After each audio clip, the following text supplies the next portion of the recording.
శిలువ మీద ఉన్నప్పుడు కూడా చూస్తే ఆయన మీద వస్త్రం తీసివేశారు, అంగి తీసివేసేసి ఆయన అవమానపరుస్తారు.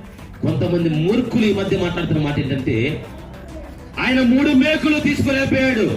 ఆయన 3 మేకులు తీసుకోవడానికి కాదు వచ్చింది, అది వచ్చిందే మనుషులందరి కొరకు ఆనం పెట్టడం కొరకు వచ్చాడు. ఆయన మనుషుల కొరకు ఆయన 3 మేకులు తీసుకోవడం కోసం రాలా. ఆయన రేపు వస్తాడు వల్ల 2 రాకట్లు, అప్పుడు చూద్దాం. ఆయన సమస్త సృష్టిని సమస్త ప్రకృతి కలుగు చేసిన వాడు. ఆఖరికి ఇంగ్లండ్లో పుట్టించింది కూడా ఆయనే.